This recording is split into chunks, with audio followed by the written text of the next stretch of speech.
allow you to send the money. You could stay right in your house and send the money. You got to go nowhere. Just punch a few buttons and bing, it's there. Of course, you won't bring that check. That's fine. We could work with that as well. And let me just say this. This is why I've kept saying to you people for a long time, from the time I've been on the airwaves, not only with this radio station, but other stations I was with before I came to Global. And I'm here with Global until Christ come back. So you got to get that straight. So we need your support, Bahamians. We can't do things without the funding that is... See, I told you I need 49 people just to do research. That's 7 teams. 7 by 7 is 49. There's a hell of a lot of things to dig up, Bahamians. Professor can't do that by himself. But we have some people who are doing it, helping us, assisting us. The team is still small. We need more people. We need more funding. We need more support. We need more backing, Bahamians. Now, 10,000 of you send me that email today. Get my people working on this, because please put your phone numbers, your contacts in there. Say, I want to support the work Professor Sidney MacArthur Walton and the radio station. The radio station needs help too. You have to understand that, Bahamians. We can get it done, but we need your support to get it done. We're not like some other fellas, you know, who got this and who got that. We're a small radio station. We're struggling. We're trying to move and get things done. We cannot do it without your strong, notice what I said, strong financial support. Now, some of you are listening. You say, oh, Professor, I'm listening to the show all the time. Good. Be a sponsor, a listener sponsor for the radio show. You can say, Professor, I can send you X amount twice a month. And we'll give you the contact. You send the money right there. You ain't got to even leave your house. You can sit right there, punching a few numbers, bing, the money is right there. And every time a month roll around, you could send that amount you agreed to do at the appointed time. That would keep us going, Bahamians. I told you. We got to get to those town meetings. We need sponsorship for the town meetings. We need sponsorship for the constitutional classes. We got to get into the community to organize you. And I've said that over and repeatedly. You've got to be organized on the ground. I'm not taking that for granted. You're not going to tell me you are when I know you're not. Because I know better. Now, some of you are a little afraid because someone asked me if I was afraid. I said no. You cannot be fearful in this kind of business. We want to get the facts, Bahamians. We got to go out there and get it. But how are we going to get it if we don't have the funding to do the job? How are we going to do it? So I appreciate the fact that you would like to see us do more, and that's fine. I appreciate the fact that we have a strong listening audience. That's fine. That's well. That's good. And you Family Island people, you all need to call into the show. And also we need your financial support as well. I need you to send me that email. And the email address is the State of the Nation, the THE, state, STATE, of OF, the THE, nation, 242. That's the figure 242 at gmail.com. Let me make sure I make that clear. The State of the Nation, 242 at gmail.com. Send 10,000 emails to me today because I need you to give me your strong financial support. That is very important because there's a whole lot of things we have to do off air. A whole lot of things, Bahamians. And the team is small, but it's working very hard. But we need more support. I don't want you to forever forget that, Bahamians. We're a small organization. The media, well, let's put it this way. The media has been gutted, you know that, right? Some influential people who are in the media, they're not there anymore. They're gone elsewhere. But you got Professor Sidney Walter Thompson here. I intend to stay in the media till Christ come back. But you got to give me your support, Bahamians. I can't do it without you. And let me stress that today, because I was very much concerned, and we can accommodate that particular lady. When we get a break, I'll speak to my producer on it. We want to accommodate her. And plenty of you out catching hell out there. But I'm happy this lady is prepared to speak up. We need more of that. But we got to do some backup work to be able to help this lady. You can't leave out there by yourself. I mean, we will be going with this, Bahamians. Every time you look around, all we got is a whole avalanche of problems, no solutions in sight. The first order of business, I told you from July the 8th of last year. What did I tell you? Give me a team right in your constituency. There got to be plenty of people, some righteous people. That's all I need. God says, when the righteous in authority, the people rejoice. You don't believe God, eh? Those who are ruling must rule with the fear of God because they are acting on God's behalf. You think plenty of them understand that? How they do things in this country? Where's the fear of God? But Bahamians, when they ain't doing it, we have to do something about it. We can't keep sitting there suffering. One thing about this Constitution and the Commonwealth of Bahamas, we can take action to correct any problem that we have in this country. You ain't got to wait for no election. You could do it way before an election. Even Professor Thinker believes that. He said we don't agitate enough, and I agree with him. Now, some things he said which are not constitutionally sound. I had a discussion with him on another radio station. I said, no, sir, you're dead wrong.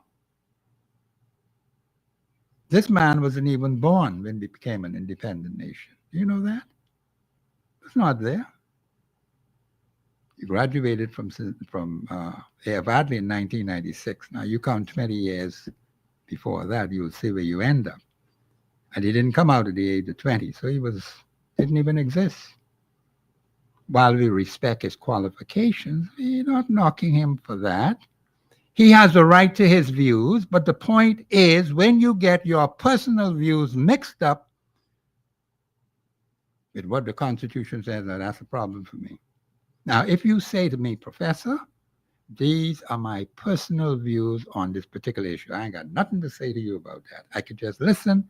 Have a nice day. Thank you very much. Finish. But by God, if you tell me something that I know is not constitutionally sound, and you want to purport it to be constitutionally sound, that's a problem for me. And that's why our country is so divided today, because people have their own personal views. And the Constitution allows you for that, freedom to impart ideas and opinions without interference. I ain't getting into that. But the point is, constitutional law and personal views are two different things entirely. That's why when I speak about the Constitution, I don't put no personal views in here.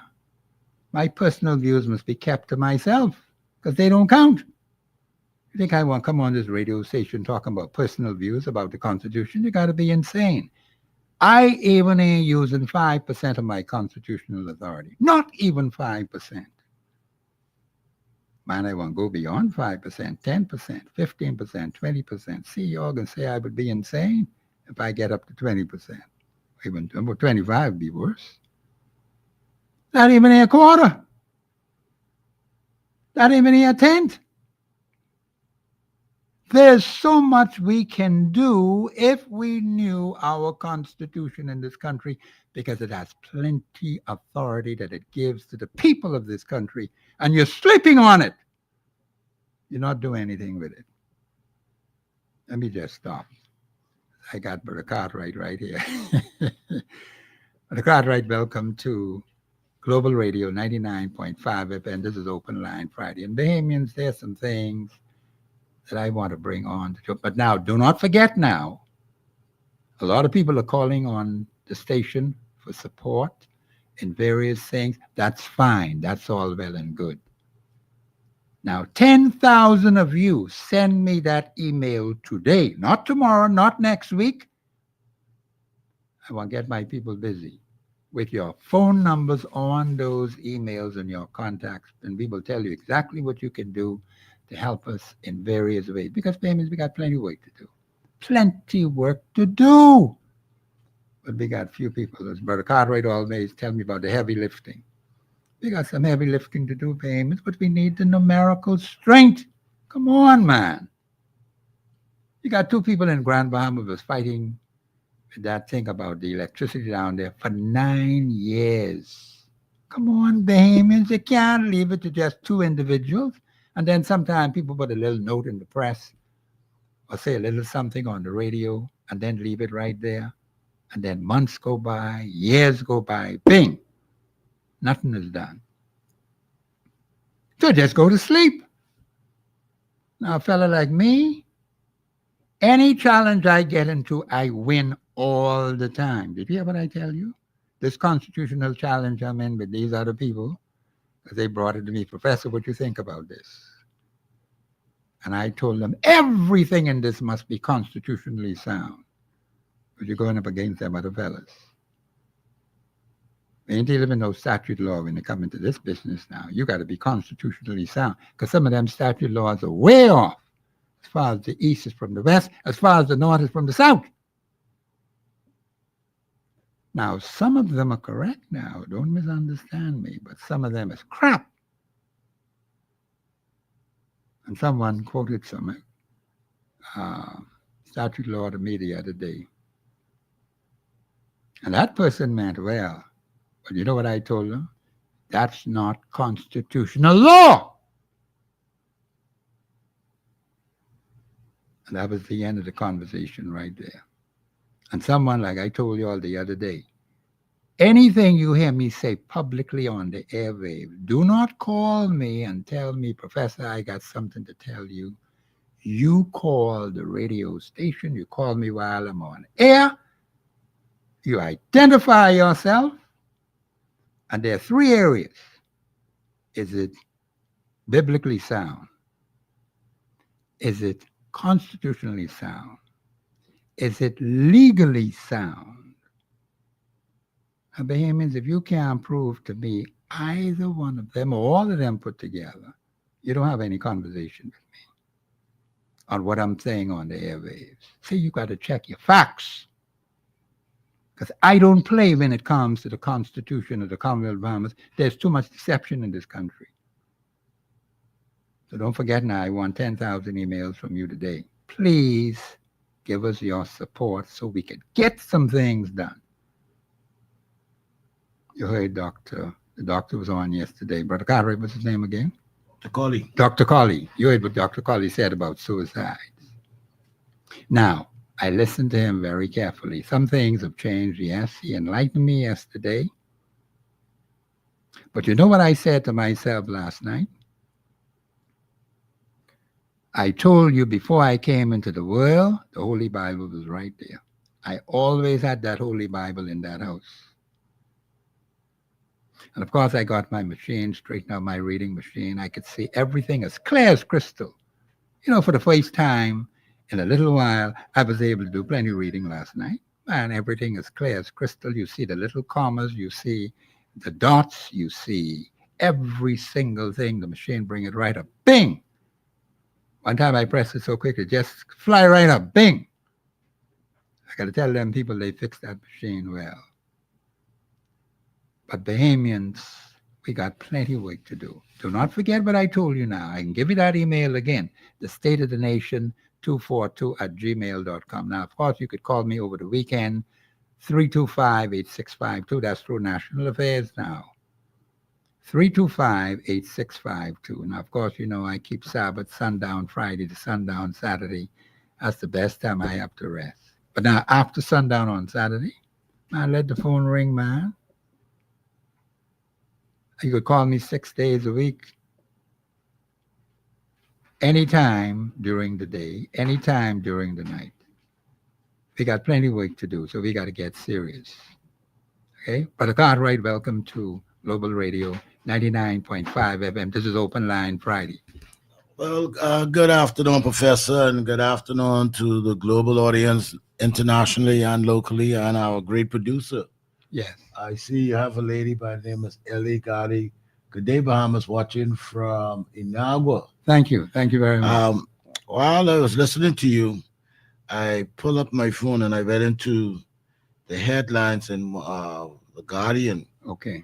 and it says subscription helicopter air ambulance service available now in the Bahamas. And it was written by Mr. Chester Robards, the senior business reporter from The Yes. Guardian, 6 hours Okay. ago. All And right. it says in the article, days after a Long Island woman facing medical emergency was forced to use a flatbed truck as transportation to the airport for waiting and awaiting medical flight. This company called Tropical Air Rescue revealed that it has begun the first private air helicopter ambulance service in the Bahamas, according to an article on sailing news website Cruising World. It goes in to say this article explains that the subscription based service utilized twin engine Sikorsky S 76B helicopter staffed by certified trauma paramedics, nurses, and critical care physicians. It says the company said its helicopter fleet can respond faster than fixed wings aircraft, which can sometimes takes hours to be deployed. Okay. Now, what I'm looking at, and I would like for someone either from this company or someone who has some knowledge about this tropical air rescue to let us bring us up to date more Up to date, information, yeah. More especially information. since this is something that is new to the Bahamas, basically, because I don't think we have a helicopter air ambulance service. Not that I know of. And No. so, if this is so, it should be well appreciated and some more details because it gives you some more details about it. But just the basis of it is that Yes. it will do well because when you think about it, like I was saying to you the other day, not every island do we need, because we're a group of islands, we don't need to have actually a hospital on every island. No, that is true. And then you look at Long Island and you look at Exuma, very close in proximity, because they even now have a fast ferry that goes between Long Island and Exuma. Okay. And so I'm just like, okay, Exuma has the hospital facility there. Mhm. Then what you can do for Long Island is upgrade the medical facility Yes. so that they can handle most of the mere basic medical setting in the island of Long Island. Right. And if something is more major, you can now, if this service is provided, you don't have to wait for no flight to come to take you to Nassau. You could basically do a flight right into Exuma where they have the hospital, Okay. which would be good for the two communities.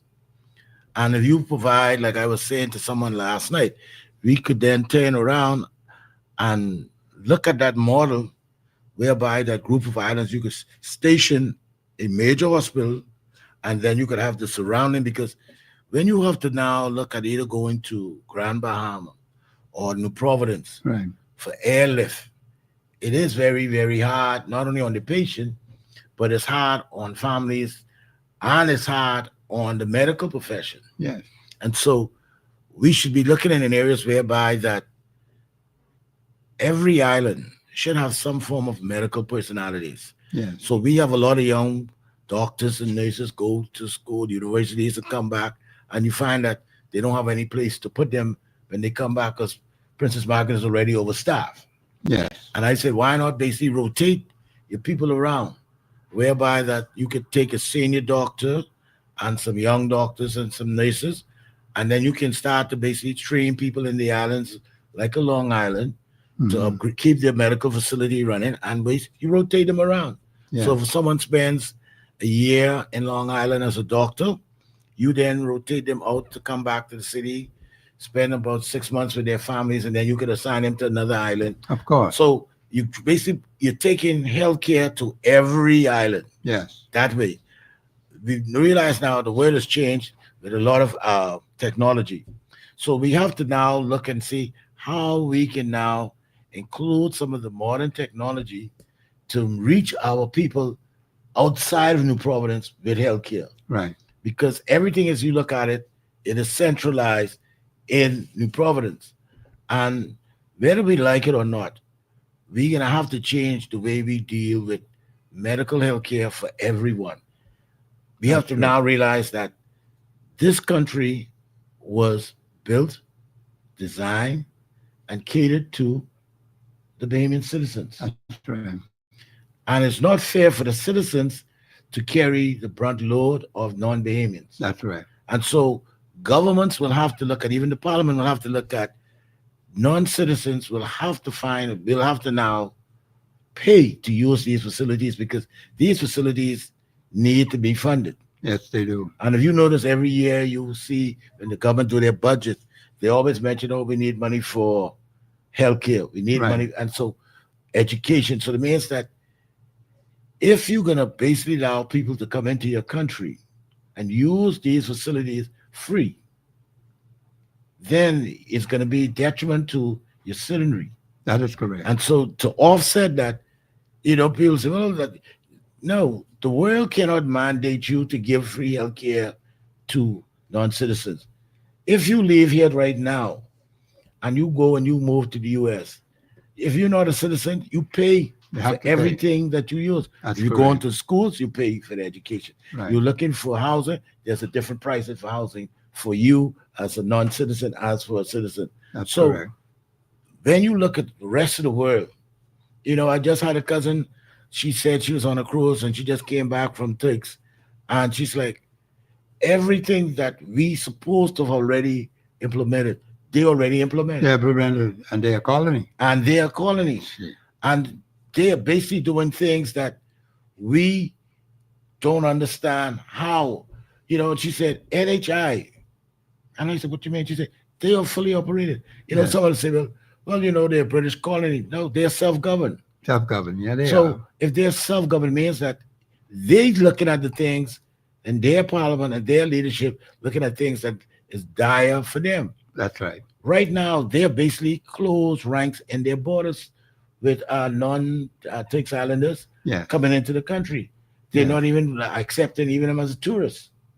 Okay. So they're basically now taking their immigration problem very serious. I don't blame them. And so when you look at us, we have to now look at things and be more serious about it.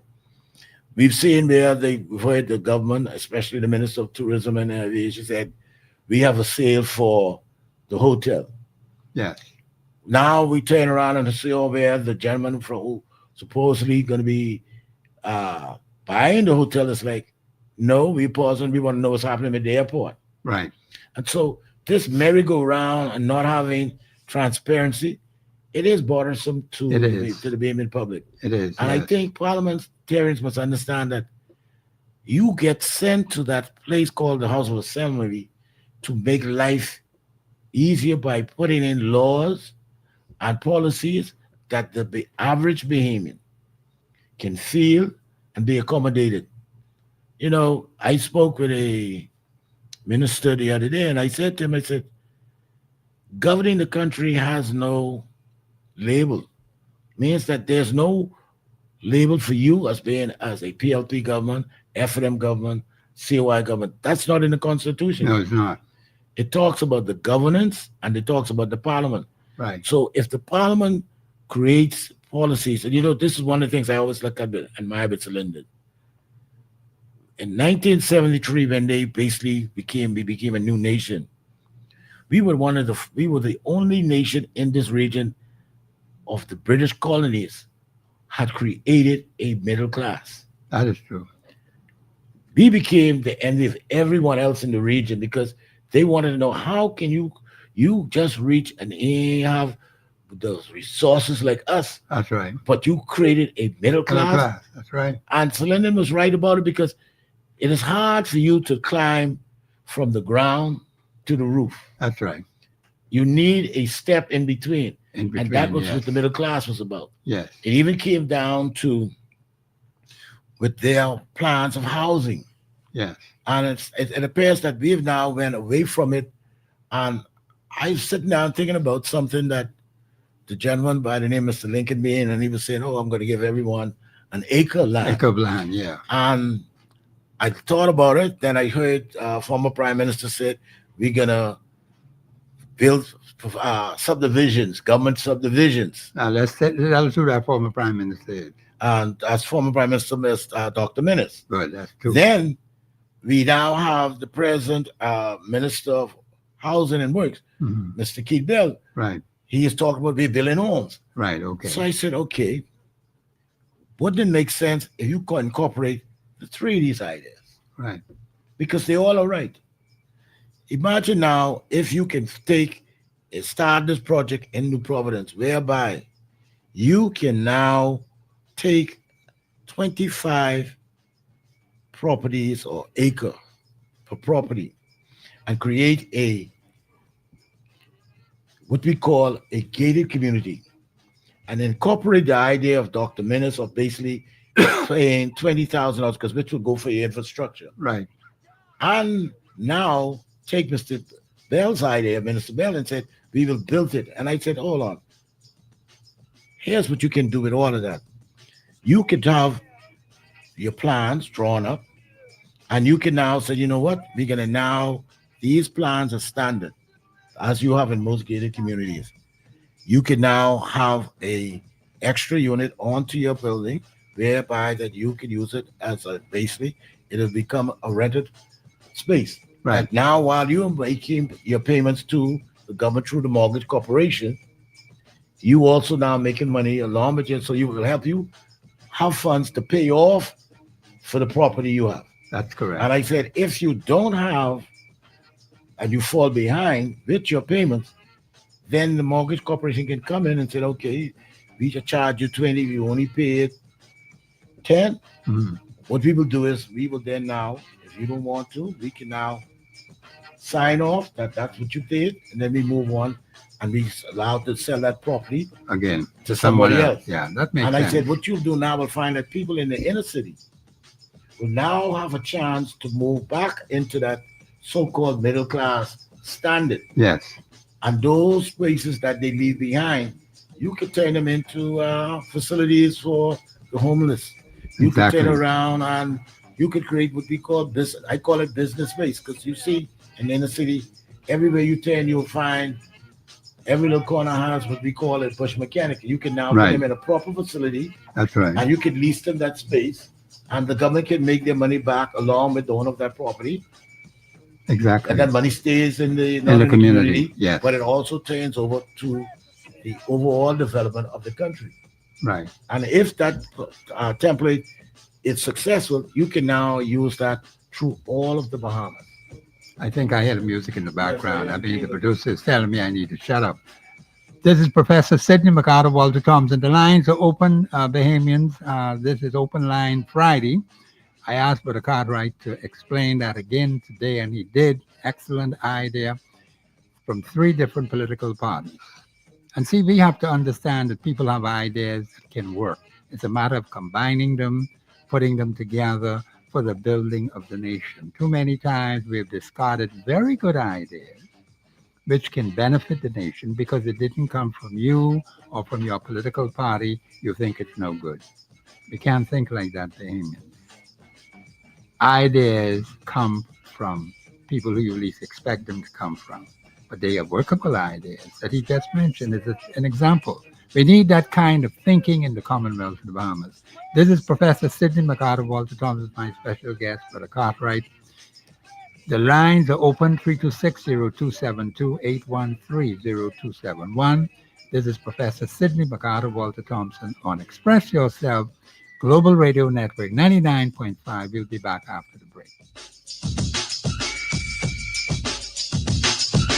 All you got to do now is Express Yourself Live will return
because the country is fraught with problems. We don't have to have all of these problems, you know.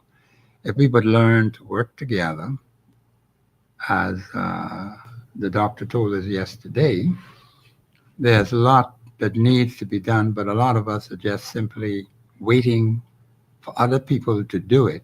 And so everybody just keep waiting around. I'm not going to be waiting around because we have a lot of work to be done, and we have to cooperate with each other with our different skills, different talents, different abilities. Support structure and everything has to be put in place so that things can get done. This country, after 52 years, has too many problems, but no solutions in sight. And it takes people on the ground. I use Centerville as an example. The different sections of Centerville, that's a constituency. Fort Castle is only one small part of the constituency of Centerville, and they cut off a big chunk of Fort Castle from us. I got to speak to the representative on that because we don't have access to it now. Well, they say they're fixing the water tower, so they say. But we'll see what happens when they open it. But the point is, Bahamians, we have too many problems in our country. We're not getting any solutions. Let me say this about the gentleman for Bahamas Day. I called him. I spoke to him yesterday, the managing director, Tracy Strawn. Cooper. Cooper? Yeah. Tracy Cooper. Yes. Sorry about that. Tracy Cooper. Okay. The point is, this man will not speak publicly. When I called him about the issue relating to the Haitians coming into the Bahamas, he said there's only 2 flights a week from Haiti. And I wanted to ask him some other questions. I said, sir, I'd like for you to come on air so I can ask you these questions so you can speak to the public, because he doesn't see it as being an issue. That's how this individual feels. He told me he was supposed to send me a listing of the times, Bahamas Air flights and all of that. That's really nothing to really work with. But I wanted to ask him some pointed questions because a lot of people out here complaining about the large number of Haitians in this country. And we know Bahamas Air is involved in bringing Haitians into this country. But he has declined to come on publicly and speak to the Bahamian people. See, these are the kind of crap that we get from persons who are working in the government service, and they tell you to come to them, and you want information, you come to them, you can't get the information. I asked him, can you send someone else? He said he don't know who he could send anybody else, but he's supposed to be the managing director. See, Bahamians, this is why I keep saying to you, now I can tell you right now, all of you out there who have information, I'm going to ask you to send that to Global Radio 99.5 FM. What's our number again? 821, Mr. Producer? I forgot it. Sorry about that. 813-0271. That's it, right? 813-0271. Hey, you got to record these things, man. You see the people at the airport? Pull them cameras out and record it. The date and time and everything like that. When the flight is going out, you see the man, who the captain is, take a picture of him. Take a picture of them people going into the plane, coming off the plane. We don't need Mr. Tracy if he don't want to cooperate with us, but we could deal with him. And he will be dealt with very severely. The point is, when you go to these people, he's talking about there's nothing to discuss. What do you mean ain't nothing to discuss? Talking foolishness and nonsense. That made me very angry yesterday. And these are the kind of people you have blocking the system. You got to unplug this crap, man. You see why our country is the way it is? Because people are constantly complaining about the large number of Haitians. You know about no Haitians staying away from us, being repatriated out of this country? Everything is kept under wraps, and all you see, the problem is growing. All over the country, you got Haitians and others as well, in addition to the Haitians. And what are the authorities doing about it? They're going to call immigration too. They can call foreign affairs. And if they give me any crappy information, I can let you know that too. They call the man who's in charge of antiquities and monuments. He doesn't want to even have an interview. Talking about he won't talk to me privately. I'm talking to nobody privately. I said, sir, this is a public matter. As another stupid civil servant we have, two of them, Mr. Tracy and this other fella. I don't remember his name right offhand, but I'll let you know the name. But this is the kind of crap that Bahamian people are paying for every single day. With these dead people, man. They don't want to speak to the public. So you know the fellow who is managing director of Bahamas Air and the person who is also in charge of antiquities and monuments. He's the director over there. Two of them. But that's the kind of situation we have in this country. I believe we have a caller on the line. Caller, you live on air. Go ahead, please. Yeah, Professor. Like I said, I called a couple of days ago. Yes, I remember. They still got that Haitian boat moving out of the shipyard of the Grand Bahama from out of Upper Coast. A Haitian boat? And Bahamas, yeah, they contributing Haiti too. I can't see a restriction from the world was given to say don't go down that way. And I don't know what government in place down there to be allowing people. And I've been advised through some of my connection that Yes. a lot of the prisoners who escaped from out of Haiti, they here. Well, we want to verify this information. No, but And you Grandma, got to cut they- off your radio because I'm getting this feedback. I'm trying to listen to you, but this feedback is interfering with the All right, conversation. my apologies. Yeah. Yes, Grand Bahama, we got a loud and fluctuation of my Well, what we're going to do is I need you to send that information, the number 8130271, because we want to contact people who have the information and we want to verify that information that it is true. Take those pictures, man. We need pictures of what you are seeing. Professor, we need some authority to help us combat this because No, they got a listen population to of me. Listen to me very carefully, okay? yes, sir. It takes citizens sometimes because you got some stupid people in the civil service who don't want to cooperate. Fine. We got Mr. Strawn, Tracy Strawn is his name? Cooper. Tracy Yes. Cooper from Bahamas Air. That's a Yeah. stupid one. And we got the other fella, I forgot his name, who was in charge of the antiquities and monuments. They're gonna release the records of how much coming from out of there. Don't worry about that. We will get to that. Okay, there's a way to skin this cat, man. But I want you who got information, pictures, the time and the date recorded. You take those things. You got to ask nobody nothing. You get it? Professor, 15 million of them. And out of that 15, 8 million have the option of coming here. We can't handle that. That's overdoing our resources. No, I agree. I agree with you. I mean, and they determine. Yeah, well, no, they are wicked and they're a bunch of wicked people. Yeah, And you got they're some over. civil servants here who are cooperating with that foolishness.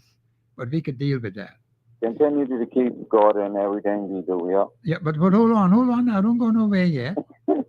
I need the information. And them other people you're talking about, That's all. tell them to get in touch with us. Send the information to the number I gave you, 8130271. They hanging around and they listen, but they No, intimidated to talk. listen. No, tell them, listen, man. That's all.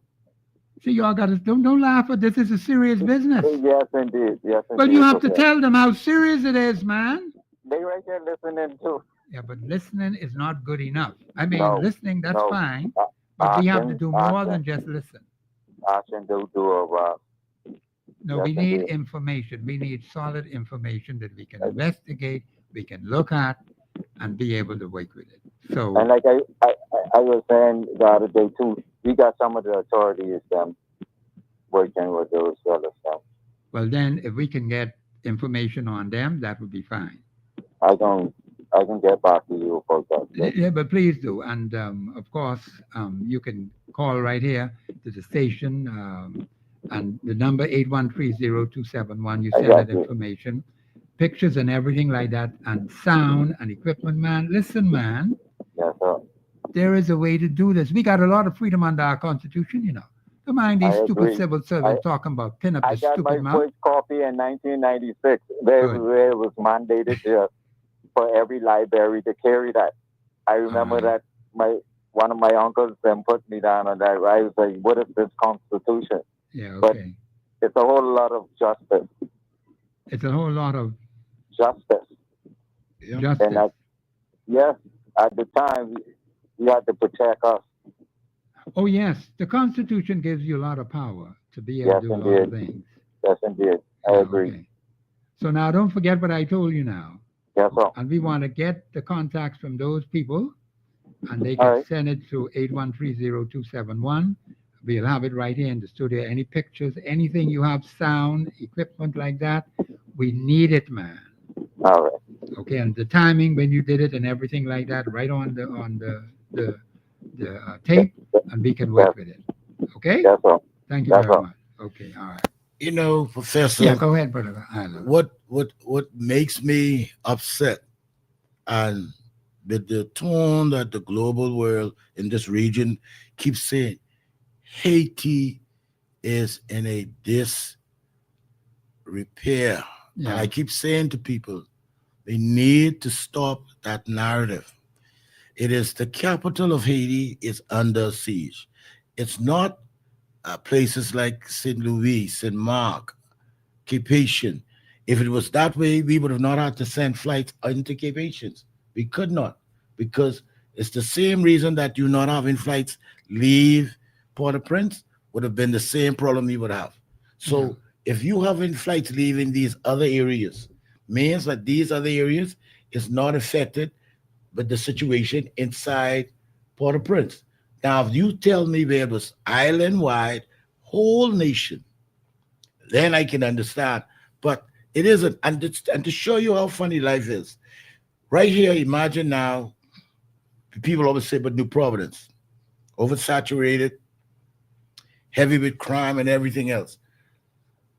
Do you think those people who live in the different islands of the Bahamas wants to know, hey, where you come from? The city. Oh, no, no, no, no, no, no, no. You stay there.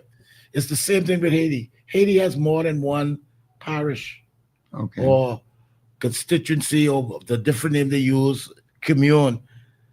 They can go to different parts. So if they can do that, they can live there. What has happened is that they are not even welcome in their own different communes by the citizens who live those communes, because why? They see them as basically troublesome to their livelihood.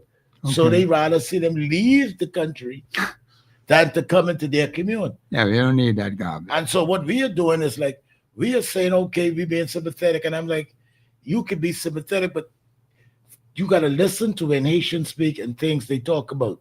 Like when I heard the pastor St. Louis on one another show, and he was talking about, when Haiti gets back, oh, pray to God that he could get Haiti get back on his feet.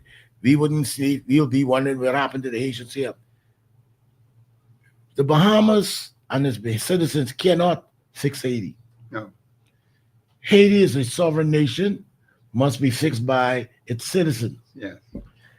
The citizens of Haiti must decide that they want a government. Okay. They must make that decision, not the Bahamas, No, we can't. not Jamaica, not the United States.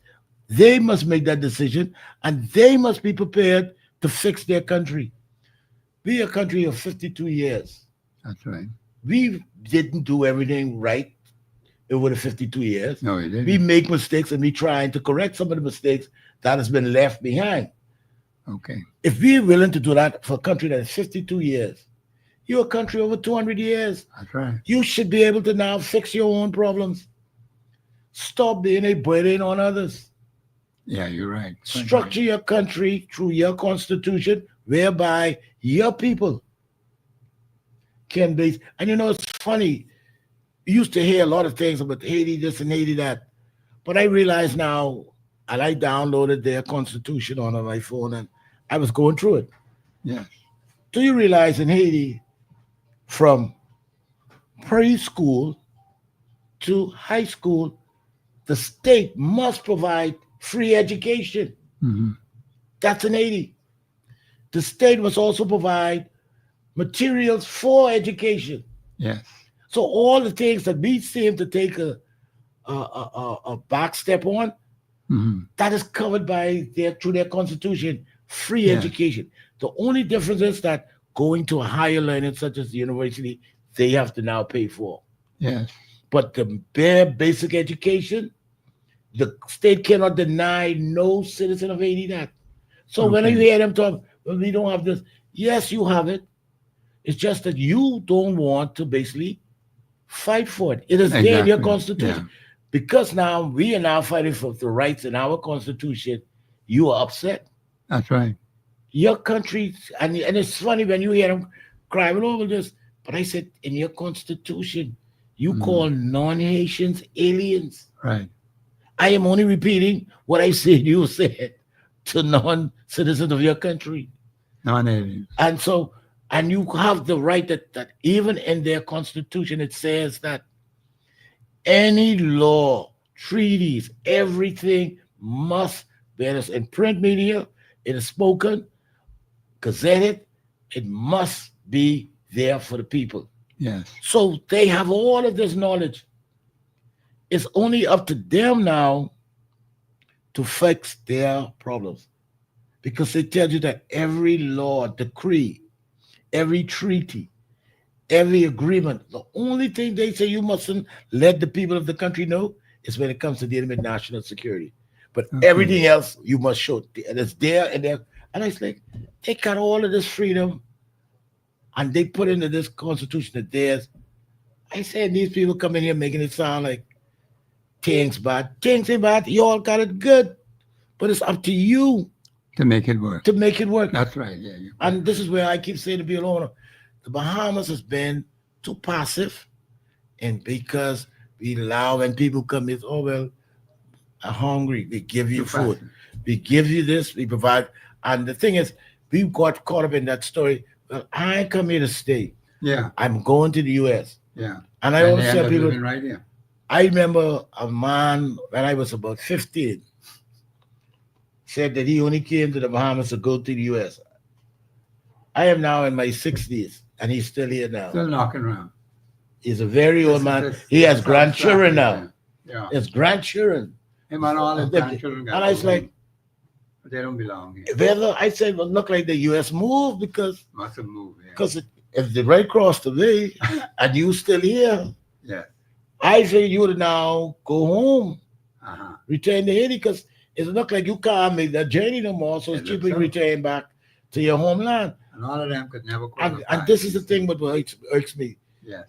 We have parliamentarians trying their best to appease. You know, I heard someone yesterday, a campaign worker was walking around and he was telling someone, and I passed them while they're talking, and he's like, we need to speak to the some of the people in the Haitian communities, in these communities who can vote. And I walked past them, I said to myself, if Who the can campaign workers don't understand that these people are non-citizens, Nonsense. only citizens. And I keep telling Beams this. If these people meant us well, why would you want to change your name? That's a good question. If these Excellent people question. were so proud for who they are or not afraid of who they are, why they want to change their name? I'm a Cartwright by birth. I will die a Cartwright. I will not change my name. If I do change my name, I will change it to the name of my mother's family. But that's my family. That's my blood. But I'm not going to change my name to St. Louis or George's. I have no kin there. I have no connection to them. But now you coming into my country, and because we starting to catch on, and now what you're doing, you're going around and having people through deed pool and changing your names. Right. And it's like, and it's so funny. I remember a former MP was on another show. He said the fella name Brzezinski, Sweden. He said he ain't know no Bahamian by that name. And the person said he must be Russian. He said we got Russian Bahamian. Yeah. And so you saw the way the road is. And I said, many of those persons that we trusted, that the government said, I'm going to give you this award to take the load of us by certifying persons to be such as JPs to say that when you sign your name on a document, it is honestly true and Yeah, truthful. definitely. Yeah. And we say where it's not, because It's not. we see many people now claiming that they are Smiths, Right. Thompsons, and you ask them, well, where your family, which part of Lutra, wherever the Thompsons from, where your people from. That's right. They Check the can't, background. they has no kinship there. None So whatsoever. how you a Thompson if you don't know, you're not related? No, you're not, no. So who are you? That's a good question. And so these are the things we got to look at Right. and moving our country forward. No, I thank you, Brother Cartwright. That's very good. I think I hear the music in the background. Am I hearing that? Yeah, I got to go to another break. The lines are open. I remember the names of the two uh, civil servants. I'm going to call them out publicly because they're very stupid and foolish. This is Professor Sidney McArthur Walter Thompson on the Global Radio Network 99.5 FM. This is Open Line Friday, and we have Brother Carter as our special guest every Friday. We are happy to have him in. He brings so much to the table in explaining things and making it simple and plain so the average person can understand. Do not forget now, we need your strong financial support because there's a lot of work to be done, a lot of people calling on us to do things, but we cannot do it without the funding. So that email again, the state of the nation, 242 at gmail.com. I want 10,000 of you to send me that email today. That's very important. So you want to support what Professor is doing, what we're doing at the station, and some other things we have to do outside of the station, town meetings, and other things of that type. We have to do it now, Bahamians. We have a big matter, a national matter that we are dealing with. We will win that. I don't go into things to lose, Bahamians. I go in to win. But there's plenty heavy lifting, as Brother Cartwright will always tell us. We need more people to deal with this heavy lifting. This is Professor Sidney McArthur Walter Thompson on the Global Radio Network, 99.5 FM. We'll be back after the break.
FM. This is Open Line Friday.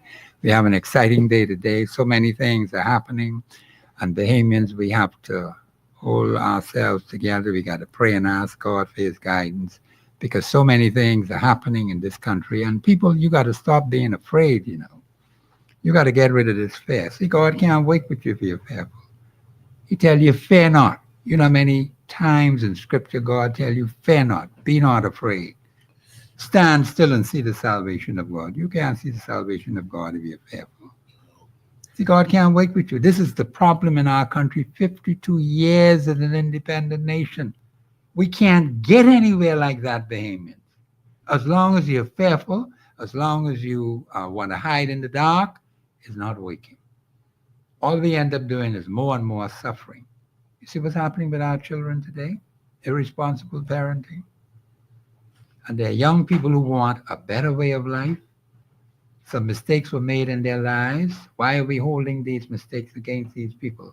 God forgives us. We have to show forgiveness if we expect to get forgiveness. And the young man I just met, was it yesterday?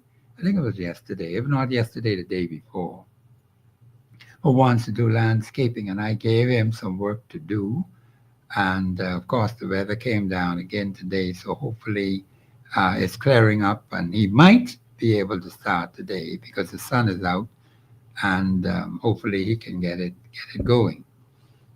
The lines are open 326-0272-813-0271. Brother Cartwright. Yes, you know, Professor, I was looking around and thinking about how we can move our country forward. Yes. And when I think about certain things, I look at the cruise port that we have out here. Yes. Where that I think we have a call on the line. Okay. Okay. Let's take the call. Caller, yes, yes. And then you could get back to it. Caller, you're live on air. Go ahead, please. Yes, Professor. Yes, sir. Did you get any answer from the Bahamas manager about how much they sending back? Mr. Tracy? Haiti? No, he didn't give me any information. He's a stupid civil servant. The numbers are what I getting from out the U.S. Well, once we could get that information from you and we can verify it, fine. But we got no cooperation from Mr. Tracy. None. He doesn't want to come on air. I told him I want to do a live interview with him so that whenever questions I want to put to him, the people will hear it. They will hear his answer. Listen here, we got to hit the ground running. We got to build up a camp. We got to, it's going to be sort of something like a prison. Because under the UN law, how you transport illegal immigrants back to their country is some rules and regulation. I wonder if Mr. Cartwright could talk about that something, because Grand Bahama is being invaded. Yeah, okay. See, what I'm calling, you got to understand what the host is saying to you. Right? Are you listening? Yes, sir. Yes. Whatever information you have, if you have some information that can be helpful, like you mentioned just now, we have to examine the evidence of that information. Whatever goes on the air here at Global, the host is responsible for it. He has to be responsible. He has to be reliable. He has to be dependable. I'm not saying what you're saying is not true. I'm not judging you that way. But before Mr. Cartwright will even speak to that, we got to clear that out. And when we say anything on the radio, it has to be accurate. It has to be precise. The source has to be accurate. You get what I'm saying? Yes, sir. So I understand your concern, and I'm trying to get people to understand. We're having problems with that managing director of Bahamas there. So let's throw him on the side and forget about him. We have to do what we have to do to get the information about these friggin' nations coming in here. Then that's what we want.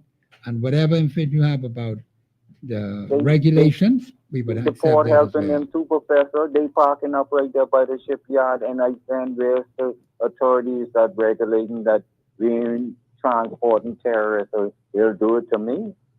Yes, sir. Yeah, I understand. And Grand Bahama is like a state within a state. I don't think Grand Bahama is a part of the Commonwealth of the Bahamas no more, and everyone is fragile about this place. Okay. Okay, do I have you leave your name and contact with the producer? Yes. Okay, all right. Well, Mr. Producer, take his name and contact. because we're going to have to look at that a little bit more seriously. Brother Cartwright, Yes. I think sometimes, and let me make this point, Yeah. because sometimes people fail to understand. They may call the radio show and they may say such and such is happening. We have to be responsible to make sure that whatever information goes out, as far as I'm concerned, we are giving the public accurate and precise information. Mr. Tracy doesn't want to give us any assistance. That's fine. He said he don't see any problem with the friggin' Haitians. All right? Maybe he's a Haitian himself. But the point is, we have to get the information. We got to verify it. We got to check it out. And once it is solid, we can make it public on the airbase. Go ahead, Brother Cartwright. Yes. What the Haitians have to understand that when you look at our immigration laws and you look at the U.S. immigration laws, they're different. Mm-hmm. When someone comes into the Bahamas illegally, you don't directly repatriate them. They must be given due process, means they have to be taken in front of a court because it's a crime they've broken. Yes, it is. And the court has to now do its due diligence. And if the court finds them guilty, whatever legal penalty is on the books, which if you notice in most cases, they make them pay a fine and they make sure that they spend time in prison. Yes. But the courts also say that once that person is finished doing their time, They have to be you must send repatriated. to the detention center. Yes.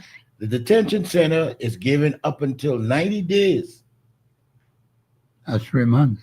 to send that individual back. Right. What has happened over the years and up to this date, many of those persons, even when they get sent back to the detention center after doing their time, they are held beyond the specific length of time. Yes. That's why we had an incident where a gentleman was basically convicted, Right.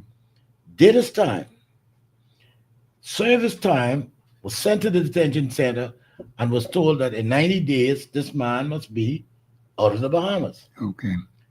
Apparently, we did not, the immigration department decided that they sign off on a notice for him to be repatriated. But they didn't. He was still in prison up to, I think it was this year. And so Yes. the court had to, his attorney went to the court and the court said, hold on, that ain't the law. The man already did his time. Good. You did the right thing. The man is now waiting to be repatriated. You said he got 90 days. So when 90 days come, he should not be in the Bahamas. Should not be in the But if you yes. hold him in the detention center after 90 days, I, as a judge or a magistrate, he has rights. Yes, he does. Yeah, And even though I he's must, here legally. I must now follow the law of the land and ask for his immediate release. I believe we have a caller Yes. on the line. Caller, you live on air. Go ahead, please. Good day, Brother Thompson. Hey, Yes. what you say, Brother man? Cartwright, how you do, sir? Hey there, brother. Let me ask you both a question. Yes, sir. With this Haitian situation, who you think is the biggest cause of this? You don't think it's us to be aiming people? What you mean us blaming people? What you talking about? Brother Thompson, if I go to Andres is a part of the Bahamas. Yes. If I go to Andres, I don't know nobody in Andres. I can't find no place to live. I can't find no work to make no money to get nothing to eat. I can't find no shelter. You think I staying in Andres? Okay, I hear what you're saying. What I staying there for? How could I stay there? Yes. We Okay. are helping the problem and then we complaining about the same problem we are helping. Yes. And you know, You- brother, I was you know, laughing. I have people, I sat down the other night and I said, boy, I believe you might have been guilty of this too. Yes. Because I have the Haitian people come and work for me. Before I ask them about let me see your papers before I give you this job. Or let me see if you're straight. I just tell them for the price the man give me. I said, man, go clean it up then. I hear you. Yeah. You know, but we are our biggest enemy in this. We are our own problem in this, you know. How many Chinese you ever saw in a super while you shopping. They do, you know. But the thing is, what the Chinese and others do, and the one thing I've always told him is that what I've learned, because my family is from Long Island, Yeah. and the one thing my father said to me and my grandmother used to say to me growing up, when you want something done, do it yourself. And what has happened in Long Island is basically that the Long Islanders are more hands-on to their land I than anybody visited else. Long Island on 2 occasions. I stayed in a place called Deadman's Key. Okay, that's to my Upper hometown. Pond Street. Oh, yeah? Upper Pond Street. Yeah, that's down the road That's from right me. Mr. Ritchie, who used to drive the school bus. Yeah, that's down the He road lives from to me. the end of that. That's by the house. Yeah. Next is house. Yeah. All right. But let me. You touched something on Long Island. Let me get onto that Long Island thing for the last and final time. There are 2 ambulances in Long Island. 2. Are they waking? But Thompson, they're there. No, They are they should be waking? Are working. they What in, local government doing? What the people who in charge of the island? What they do? They just take the ambulance and park them up like a trophy just to say we have ambulance. Well, They don't maintain the ambulance. but you know, I listened to that, right? And this is what I've said. And something the chief consular said that it stick with me. You, the chief consular, Yeah. and you said that the government official who in charge take the keys and hold the keys. And I was like, bro, if he holding on to them keys and something needs to be done, man, I going over your head and I calling your boss. But let me say this, Brother Cartwright. That every emergency vehicle, most emergency vehicles has 3 keys. Yeah. He can have the 3 of the keys. He can have the 2 of the keys. Well, if he Then does, I hear another story. They say somebody came to Nassau with the key in their pocket. All see, kind of mix up going on. see, what I've always said to my people and my family, them in Long Island, is that sometimes because someone works for government, you gotta sometimes look at them carefully and stand up for your rights. And I think that's what has happened is that they allow people to basically be, well, I'm a government official. And people, and you know, in most islands, people are odd when you say, I'm the government official, not realizing he is your official because he works for you. Yeah. He should be waking And for you. these people, because they have that power, they tend to overdo, outsource. Because I remember when I was home, there was a retired police officer, and people was telling me, man, I said, hold on, man. I ain't afraid of persons like that. I said, you all don't allow people to come into your home and make you feel fearful. If he can't do the law, you report him. Okay. Brother Cartwright. Yes. And- Long Island people are some of the most productive. I ain't knocking no other place because I'm from Auckland. I'm not knocking no other island.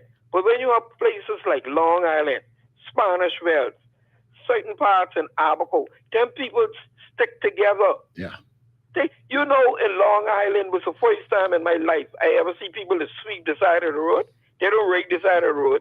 No. I see them sweeping the side. I was up there to Regatta. I see them sweeping the side of the road with a broom. I asked my friend, I said, "Wait, what they doing?" They can say that's how them people to take care of the yard. Yes. Okay. They sweeping. I talking with a broom. Was this a coconut tree broom? No. Oh, When we okay. just sweeping the whole set. Yeah. I said, what the All hell? right. That's And what. you know the fella, we went to the place called, I gotta go right now, we went to a place called Cape. Yep. There to the end. And me and it was with 4 or 5 of us together. Okay. And the fellow who took us up there, he gave us a bet. He said, every can or paper you see on the side of the road, he'll give each one of us $5 for every can and every paper we see as we go up. And Okay. you don't believe driving from Deadman's Key to Cape, not a one of us got $5. The island is clean. Yeah. Okay. Well, Clean. Caller, we're gonna have to move on, but thank you Yeah. for your contribution. I think, Mr. Producer, we have another caller. Okay. Caller, you live on air. Go ahead, please. Good afternoon, Professor Thompson and Mr. Hey, Cartwright. how are you? Good afternoon, madam. I'm doing okay. I'm doing okay. That's wonderful. I I guess an observation because we're talking about the immigration and Yes, ma'am. the Department of Immigration, Yes, ma'am. and then we have Mr. Cooper, Deputy Prime Minister, Yes. who's in charge of tourism. Yes, ma'am. Yes. Now, Mr. Cooper always likes to report how many tourists have come to the Bahamas, stopover as well as cruise passengers. Now, if we have all of these tourists coming to the Bahamas, we have all of these Haitians coming in on Bahamas Air. They get to fly on the jet, but when I will come to Nassau, I got to fly on the block. Yes, ma'am. To get me there. Yes. But then, why we can't get numbers of how many Haitian tourists we have who has come to the Bahamas? That's a good question. Where they stay. We're gonna work on that one. When I'm going to the States, Customs want to see my declaration. Of course. Where I'm staying. How long I'm going to be there. That's right. That information has to be provided. Yes. Unrecorded. Unrecorded too. We can't get a number in reference to Haiti. Nobody can tell us how much Haitian tourists we have coming in. That's a good question. I mean, that can't be reported. Yes. It isn't hard. If tourism is so big in Haiti, we ain't going down there. Yes, ma'am. We don't want to go down there. No, definitely not. And then you have the Bishop Louis, who on the TV the other day, he can tell us we don't like Haitian, but we like Haitian money. But last time I checked, the currency in the Bahamas is either Bahamian dollar or U.S. That's for sure. I never saw Haitian money doing nothing over there. Yeah, that can't spend here. You're right. Haitian money in the Bahamas. No. We don't like Haitians, but we like Haitian money. We can't use Haitian money in the Bahamas. And another Bahamians going down to Haiti to not for once, especially not me. I'm not going down there to spend their money. No, no genuine being. Yeah. Not a genuine Bahamian. I have no interest in Haiti. None whatsoever. Not at all. Yes, ma'am. And as for that ambulance situation in Long Island, yes. My understanding is is an ambulance, but it's not outfitted. Yes. That's what I was trying to figure out. It's not operational. It's not ready for patients. For patients, yes, ma'am. So it's like there is none. Well, the Prime Minister said... So he was sending something. Huh? The Prime Minister said he's going to send an ambulance to Long Island. Now he's going to send it after the lady. You know when. Right, exactly. He didn't say when. He didn't say when, no. Hopefully he'll be in the country long enough to see one go down there. And then his Minister for Health. All that money he spent to go down to go visit a tomb in Africa, yes. And his entourage. Yes. That money could have bought several ambulances. Yes, ma'am. Yes, ma'am. Just taxing us. We paying for him to fly all around to see things that he never thought he would see on his vacations, because that's what I call them, vacations, while we're suffering in this country. Yes. So he needs to get his act together. Yes, ma'am. And these silent MPs who have no voice at all, they all need to march themselves outside of that parliament. You better believe it. Because they have no voice. They won't speak up. None of them will address immigration. None will say nothing about this Nationality Act. None whatsoever. And you know something? I think we're going to have a real problem come election day in this country. I think this is going to be the first time we're going to have a problem. Because the Bahamian people's eyes are now open. Yes, ma'am. Haitian people are going to show up to that poll. And they're going to want to vote. Yes, ma'am. And the Bahamians are going to stand for it. I don't blame So we them. can have a problem. And then the gentleman who's in charge of immigration, he don't look to me, he don't look like he know where he going or coming. I agree with you. But he in charge of immigration. In charge of immigration, He yeah. do know this Nationality Act is nothing. But That's they right. continue to give out citizenship based on this act. Yes, you're quite right about And the that. more we think about it, the more it angers us. Yes, ma'am. Because we know it's not legal. It is not legal. That is So correct. there's going to be a problem. Yes, The ma'am. Bishop Louis say, the government, the people need the government, and then the government will need the people. Meaning, you do this for the Haitians now, and then we don't vote for you next. Yes. But he needs to understand they can't vote. No, they cannot. And they won't tell their people they can't vote. And the Prime Minister won't get on TV and speak to the nation about this. No, he hasn't. We're going to have an uprising in this country come next election. Yes, ma'am. And the court seems to be nowhere. The court aren't doing anything. Well, we don't have judges over there. We're going to see if we could get the court to move on this urgently because it's a serious matter. We had a day that the case would have come up in June. Yes. This is now September. Yes, ma'am. No, you're correct. Moving on it. You're quite right. I think when the Prime Minister signs them, you think the Prime Minister didn't tell them to not touch the space? I'm sure he did. Well, I'm sure he did. Well, okay. We're going to have to push it, madam. And I appreciate your concern because you are very much concerned about this particular issue. I am. And I'm going to have to check some further information because I've seen where the time went and gone and I haven't heard anything yet. So we're going to have to look into it a little bit more. Some things, ma'am, when you want something, you got to fight for it. You may have to kick the friggin' door down. And the people behind it will just got to get hit with that door that you kick down. Sometimes you have to take...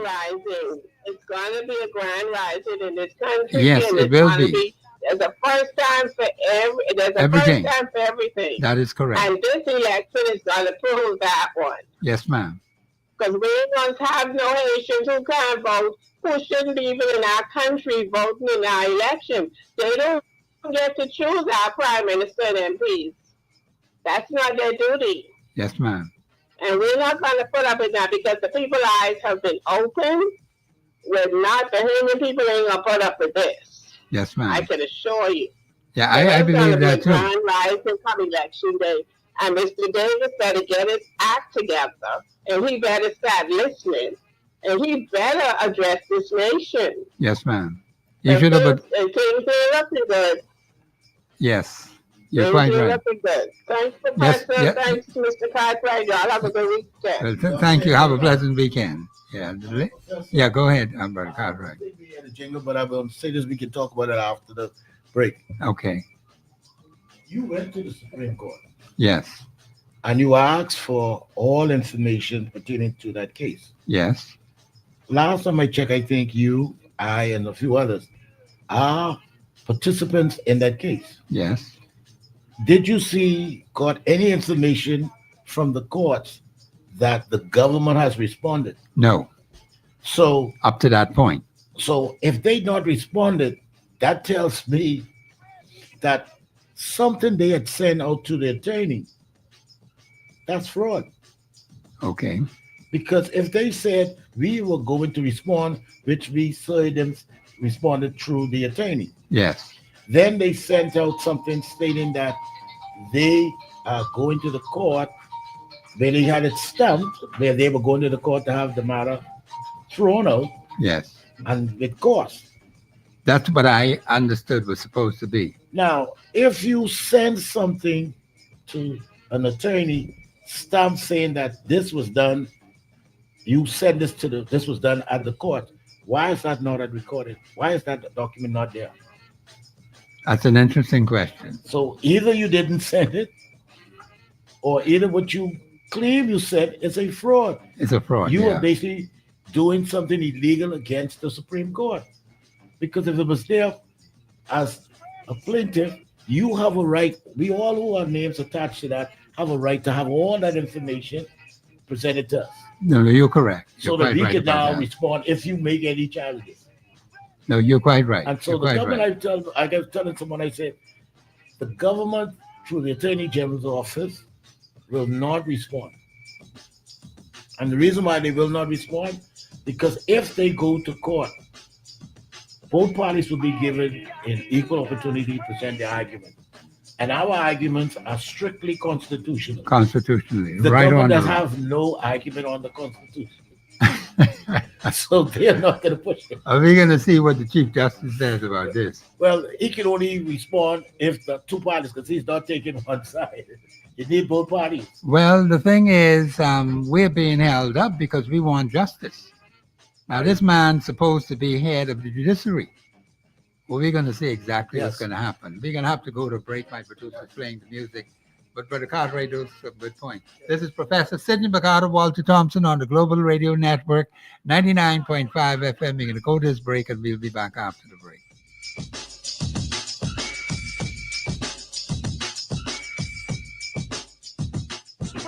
Express Yourself Live will return right after this.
And Bahama, I think the name is Miss Jones. Namor Jones is on the line. Miss Namor Jones, welcome to Global Radio Network, 99.5 FM. Go ahead, please. Good afternoon, Professor. Thank you so much for allowing me this time to just at least give a synopsis of what's going on here. I appreciate that you have entertained me. I think this is the second or third time. I really appreciate you. You continue to bring light to the serious things that happen in this country. I love your intellect. It's just Thank off you. the chain. Thank you very much. In Grand Bahama, listen, I have been going through this now for 14 years and I am very, very tired. Yes, ma'am. My husband died. His insurance paid Royal Bank the money, and they are still, after 14 years, trying to put me out of my home for whatever reason. I am not responsible for whatever gerrymandering they do in the bank.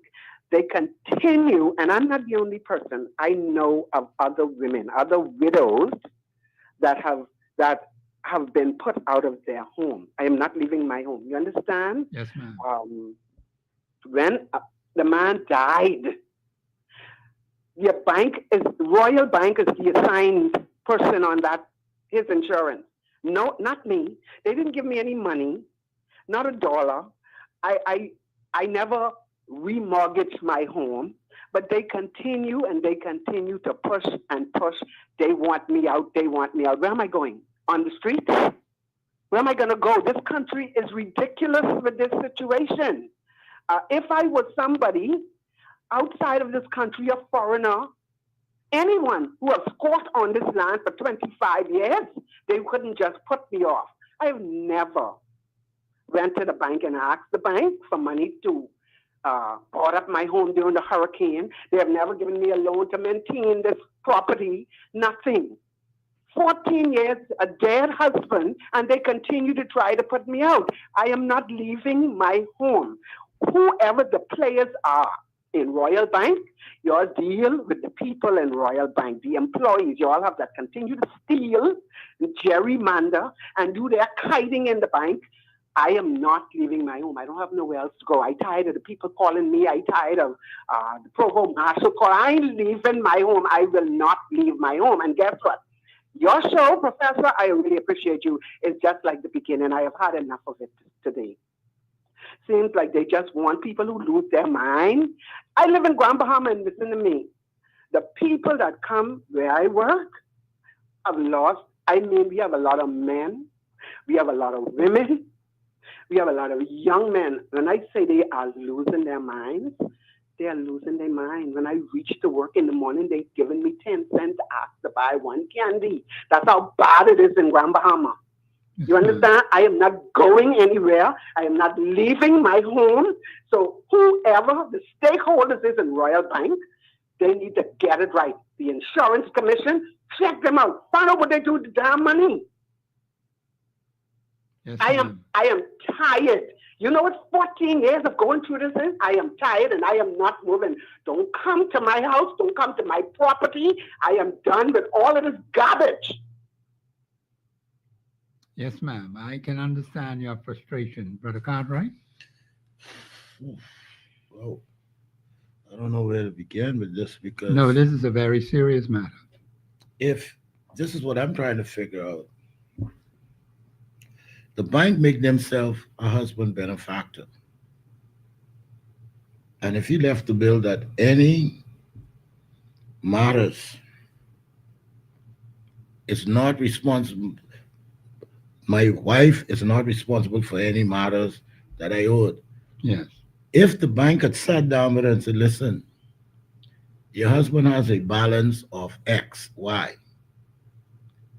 We are willing to wait to see. You have to sit down and look at things in the totality. You did not even include, brought her in and said, listen, madam, here's the problem we come up with. Your deceased husband took out a loan. Wait. I'm sorry. I'm going to have to stop you there. I am his wife. I was privy to every information on that mortgage. When he passed away, and I am sorry I have to interrupt you because I know the time is going. When he passed away, I was sent a demand letter. The demand letter had a certain amount on it. The insurance that he was insured for was beyond that. And every dollar of that money was written to Royal Bank, Finco, Royal Bank. Okay. Not me. So every single check was written to them. Ask them what they did. Their fiduciary responsibility to that mortgage, to that dead man, who was their client. Yes. He was and their employee. When he died, he was an employee of Royal Bank. But what I'm Their saying, responsibility was to take the money that Clico gives to them, and the government of the Bahamas, the treasury of this country, wrote 3 checks to them to finish off the mortgage. Ask them what they do with the mortgage. that's what Ask them what they do with the money. that's what I'm saying, madam. I'm saying that because they had him insured and they were the benefactor, whatever amount of money that he was insured for, whatever balance left that he owed at the time of his death, should have been compensated and the rest been given to you as his next of kin. So I was told. That's the way I understand the law to be, because I know when my mom died, she put in her will this an X amount. My family, my children are not responsible for any bills. And she said, any money I leave, take that out first. Whatever I owe you all, my debtors collect their money and the rest leave. So for some reason, there's something going on they ain't telling you, because I cannot see them asking you to come in, to move out of a place after the insurance company has already compensated them. Yes. Something ain't And she right. said she was privy to every single No, thing. they want me to pay interest. They want me to pay interest of a 30-year mortgage, and the man died after 11. No, but Okay. see, their problem is with that is if the insurance company covers the mortgage, Covers it. he is insured for that mortgage. Got a mortgage. So even with the interest, they were supposed to take all of that out one time because he is deceased. And whatever the balance is, give it to you. I really don't even give. I really don't care about nothing. But Because you understand? it was going to be like. But you understand where I'm coming from. I do. I And want you to so understand. my thing is this: why should the bank sit there knowing that they want this money insured to cover him for this property, this home, not take out everything that is owed to them because you had no partake into that agreement between them and your late husband And the insurance company. Yes. So if the insurance company now has 700,000 and he owes the bank 250 plus interest, which brings it up to about another 300,000, take the 300 from the 7 and give you the balance. For some reason, they play in this Mickey Mouse game because it is unfair. And not with me only, okay? No, but I'm this just is saying. some kind of law or something in the law in the Bahamas that is not fair. And I am not. Listen, plenty homeless people walking around in Grand Bahama, women. You know, they are being put out of their homes to go in one little efficiency at 60, 65, put out of their home to go in one little efficiency and pay $500 and getting what? $600 from NIB. They can't pay the rent. So for homes to sit around and rot in Grand Bahama. You know, this is where I always tell people that sometimes your sitting representatives, and this is sad because Grand Bahama has about 5 or 6, I think, representatives. And Total of 5. None of them. And this is why I get mad when I tell people that as a politician, I could never be one, because you have these people who people put their trust in to represent their interests. Yes, they do. And when they have a problem, you have people sitting around in their constituency office telling you, well, you need to make an appointment. This person beats it. And so all of these things, these are your constituents. Yes. Your job is to protect them from unscrupulous things going to happen to them. Like I said to you earlier, Professor off here, if I was a politician, my cycle would have been I'd had a representative from every polling division in my constituency, because I want to know what's happening with my people. Because it's my people, because I am their voice.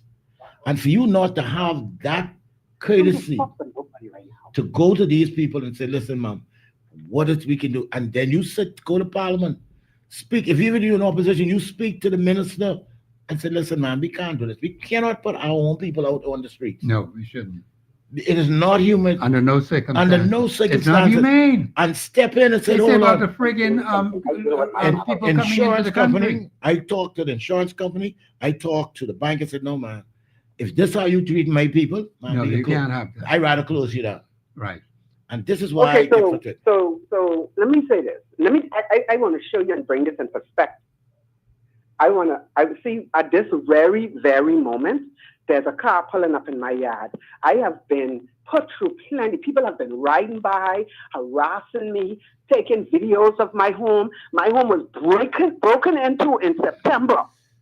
Broken into. I came home, my house has been broken into. And if you think I'm lying? No. Go to Central in Grand Bahama.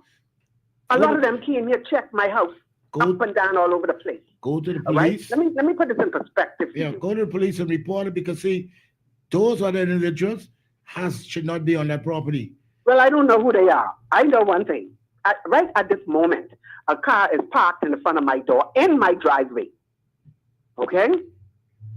I'm not leaving my home for nobody. Let me tell you something. What you should do, darling, right now, you inside your home, right? Yes, I'm inside, and I went and I closed and locked my door. Okay, what to do is, if the person is out there in the vehicle, take a picture. I don't know who they are, and I ain't looking. I don't care. Take a picture of it. Take a picture of it. Of the Take vehicle. a photo of that vehicle for me, please. Yes, and then what you do is, then you report them to the police. Look for the license number. Yes, and report them to the police. Because I don't know who they are. See, because I don't want nobody in my yard. No, you should not. You should not have them. Okay, so then let me put this in perspective for you before the time come out. Let me tell you how long I've been going through this. Every time I come home, I'm thinking maybe my door, I'll have a big hasp on the door. The people might then come and board up my home. And let me tell you something.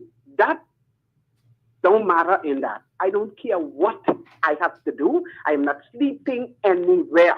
When those people break into my home, the police officers came here and they look everywhere and they say, Miss, why don't you go and sleep by a friend? I say, and then what? What I can do, sleep by a friend forever? This is my home. You know how long this been going on? You know who was in office? My member of parliament, Peter Turnquest. And I went to him, you know what he said to me? And I want him to hear this. This is how long it's been going on. He said to me, well, go pay your mortgage. My husband is dead. The insurance and the bank can already talk, and they know my husband is a client of the bank. He was a client of Coleco. All of this had happened, and I said, what can I do? He told me, go pay your mortgage. Okay? When I went to the bank, I sit down to give the woman my husband's death certificate. The woman in the bank told me, well, you're not dead. You got to pay the mortgage. This is how I've been treated for 14 years. Let me tell you something. I don't want to turn into Patrice Jackson, but I could. But what I don't understand is that your husband insurance, the bank hold on to that. Every dollar. So why can't they just, all I don't understand, why don't they just be honorable and take what was owed to them? Because the people in the bank, they decide either they don't like me, it's personal, I don't know what the hell it is, but they decide they can do whatever. They can steal, they're going to gerrymander the account, they're going to move money from here to there so they can take 50,000 here, buy a car, fix their house. Some of them, they work in the bank and they sell real estate. And I will call names. Trust me, it's going to happen. Oh, man. So you taking people home to go sell to your other clients? That ain't the bank's job. They only supposed to deal with, and see, that's another thing. When you're dealing with banks, that's supposed to be a confidential agreement between parties. Well, in Grand Bahama, it ain't. Okay? I have people, women, who have reached out to me since November of last year. Yes, ma'am. They live in the United States. They live in Canada. They have moved. You know why? They can't take the stress of it. People just leave. Oh, man, because that's too much stress. Yeah, that is stressful. But the thing is that if someone sign over the insurance to you as a bank for you to cover that, you should not be this kind of shenanigans, this wasting in land robbery. You know, they talk about the old days of people talk about the UBP. This is wasting that. The Prime Minister, Hubert Alexander Minnis, and I need all of them to understand that all of this has happened under all of their watch. Yes, Hubert Alexander Minnis was the Prime Minister at the time, and he said, continue to pay your insurance, and my husband and I did. Okay? Perry, Gladstone, Christie, it was under his watch as well, and they don't care. They just let this shit continue to go on and on and on. Wow. Minnis, the Honorable Dr. whatever his name is now, all of them. He said, people are qualified for restructuring or whatever the hell it was. Yeah, no, But- you don't want to restructure loan because if you restructure the loan, No, I it'll didn't. kill you. Listen, and you You'll start all restructure over the again. loan. You don't want to do that. Listen, those people, I did not get $1 from Royal Bank. Man. Listen, and while they was waiting on Clico to pay them the money, I was paying. Because they continue to harass me and tell me, Miss, you have to get out of this house because Clico ain't finished paying us. That's how they carry on with me. You know what that is to be dealing with for 14 years? I am at my wit's end. Yes, So let me ma'am. ask you something. The Clico matter, because I've never got a full understanding of that. How was that matter resolved? I don't know. Ask the prime ministers of this country. Because that's Ask Fred Davis, Hubert Ingram, because that's ask them how they resolve it. because that's what I can't understand. Because here it Okay, is. so let me say this. And then The just- last 3 checks that Royal Bank got, the treasury, they was written, I have them. I can show you them. You know how I get them? Baker Tilly Gomez gave them to me. That's how Royal Bank get them because they didn't even have them. When I called Baker Tilly Gomez and I tell them, I said, listen, I need to know how much you have paid that bank because the bank will not give me information. They said, Miss, we are so tired. I will do you one better. She sent me a breakdown of all of the checks and a statement. And that's how I get them. And that's how I present them before the judge. The judge have them. And yet she decided to tell me I must come to the people's house. I don't think. No, that is Take a your serious matter to the Supreme Court and appeal it. man. I've been and do that. It takes them months and months to respond. I haven't been to court, you know. They didn't take me to court twice. I didn't present things before the court, and they just send me something back must be a week ago telling me they are not accepting whatever I present to them. See, that's the problem in this country. If you can't afford to an attorney, you know what the man told me today? Yes. Miss, you don't need a lawyer. The lawyer can't help you. Well, they No, got that- problems. The You man- need a lawyer because Well, I Okay. just letting you, let me tell you something. I'm letting the public know because if this goes out, I letting everybody know. And when I say the public, I am a digital creator on social media. I just feel bad that I live in my country and I, as a widow and a woman, Yes, and ma'am. cannot get justice. I have given this system over and over opportunity to do right by me. Listen to me, I done. Trust me. Yes, ma'am. If what somebody don't go and be, we know who the players are in Royal Bank. They need to deal with that situation because I ain't even my home and they will not. Only person asleep in this house is me or mine. You understand that? Yeah. Y'all can Yes, take ma'am. that as however y'all want. Only person asleep in this house right here is me or my 2 children. Yes, ma'am. Well, thank you very much for your contribution, ma'am. We are concerned about that. And we will have a follow-up on that. So thank you very much, ma'am. I for your appreciate you contribution. allowing me to, because really this is only events, but I'm going to sit down All right, and I will that's show the good. public all of the checks that was sent to Royal Bank. Yeah, it's Yes, best you get things off your chest because when people sit down and don't express themselves, especially 14 years, sir, Yeah, I've been yeah. expressing myself. Yes, I'm ma'am. glad you brought it to the forefront because honestly I've never heard about this matter before. But thank you very So much, we'll check ma'am, into it for you. for your contribution. We appreciate that. Okay. We have another call on the line. I don't know, Mr. Producer. Yeah. Oh, I'm sorry about that caller, but we had to let this lady that I invited her to come on to express herself. Go ahead, caller. You live on air. Go ahead, please. Yeah, yes, Dr. Sidney Walter, Macabre Thompson, Hey, what and do you say? Richard Cartwright. How are you doing? Yeah, we're doing And well. I'm a little sad. to This see is that. Alan, eh? Alan Johnson. Yeah. Hey, what's happening, critical thinker? What's going on, young fellow? Can you hear me? Yeah, I can hear you, man. So Yeah, just with the lady that just called, she has her documentations to support her argument. She can reach me at 242-822-3100. Mr. Producer, take that number down. Uh, give for me. yes. I'll See, be happy Alan, to. what I Slow want you down, to do? but So that you could give that information to our producer, and then what we'll do is he'll pass it on to her. So you could give I him it wanna off get the air. information too. You got a file there, huh? I don't know my number is available for there for anyone who wants to call me the issues. Okay. As an advocate and an activist, that's my number. Okay. Can you repeat the number again? Repeat the number. Alan. 242-822-3100 or 825-9700. And I'll be happy to do it. I talk to people on a daily basis on Grand Bahama with issues, and I could be happy to look at her document to see what remedy that she may have or may have overlooked. Because not only do I use my own intellect, but I use the intellect of artificial intelligence. 242. Okay, give them again, Brother Allen. So we can get it 242-822-3100 or 242-825-9700. But that's for anybody in the Bahamas, period. 822-3100 or 825-9700. Okay.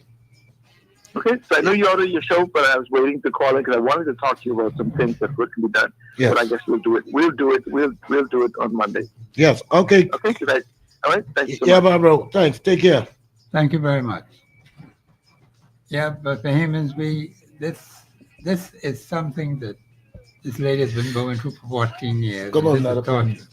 Give me a better pen. Okay, Jason. This is torture, and we're going to have to really do something about these issues.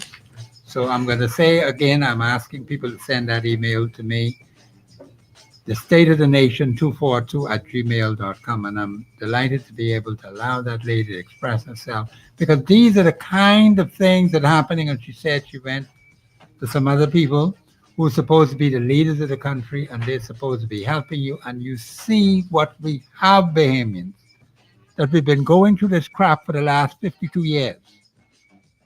We can even go back before when we were colony, but that's a different kettle of fish altogether. But we're counting from the day we became an independent nation right on up to now. And people are still having some serious problems in this country. Bahamians, please, we have to get together and do something about it. Please send that email to stateofthenation242@gmail.com, and also my number through National Affairs, 325-865-2, 325-8652. This is Professor Sidney McGarta Walter Thompson on the Global Radio Network, 99.5 FM. I think. Professor, yeah, I go have ahead. one thing to say. go Following the program, we have saved today by Brother Joe Darwell and his guest, Javon Hunt. Okay, all right. Sound like that's two Long Island boys in Grand Bahama. Continue, hopefully, that we all pay attention and listen to their show today. Yeah. And if you have to call in, give them a call and chime in. Well, thank you very much for those who participated in the show. And of course, I'll be on Monday morning. I'll be talking about the Constitution of the Commonwealth of Bahama. Please pray for the nation. Have a safe weekend, and thank you very much.